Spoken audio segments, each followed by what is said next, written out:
Hey guys, welcome back to another new video. So guys, video to আৰম্ভ কৰাৰ আগতে সৰু ভিডিও ক্লিপ এটা আপোনালোকে চাই লওকচোন।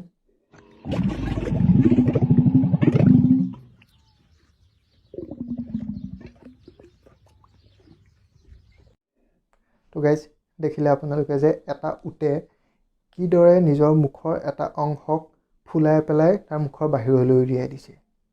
তো কি কাৰণেনো এই অংশটো সি মুখৰ বাহিৰলৈ উলিয়াই দিছে না এইখন তাৰ জিভাখন নহয়, মুখৰ ভিতৰতে থকা এটা অংশ যিটোক উটে নিজৰ ইচ্ছা অনুযায়ী ভিতৰৰ পৰা হাৱা দি ফুলাই পেলাই বাহিৰলৈ উলিয়াই দিব পাৰে। তো কি কাৰণেনো এই অংশটোক সি ধৰক বাহিৰলৈ উলিয়াই দিয়ে।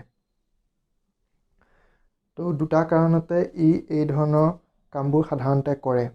প্ৰথমটো হৈছে যেতিয়া তাক এটা অন্য উটে যুদ্ধৰ বাবে প্ৰত্যাহ্বান দিয়ে, যুদ্ধৰ বাবে যেতিয়া চেলেঞ্জ দিয়ে, তেতিয়া সেই বিশেষ অংশটোক সি বাহিৰলৈ উলিয়াই নিজৰ শক্তি প্ৰদৰ্শন কৰিবৰ বাবে বা যিটো শত্ৰু উট সেই শত্ৰু উটটোক ভীতিগ্ৰস্ত কৰিবৰ কাৰণে সি সেই বিশেষ ঠাইখিনিক প্ৰদৰ্শন কৰে।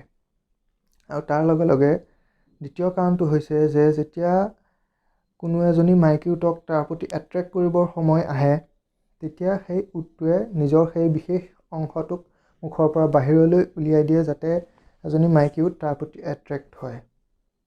তো মেইন এই দুটা কাৰণতে উটে এই ধৰণে নিজৰ মুখৰ পৰা নিজৰ সেই বিশেষ অংশটোক বাহিৰলৈ উলিয়াই দিয়ে।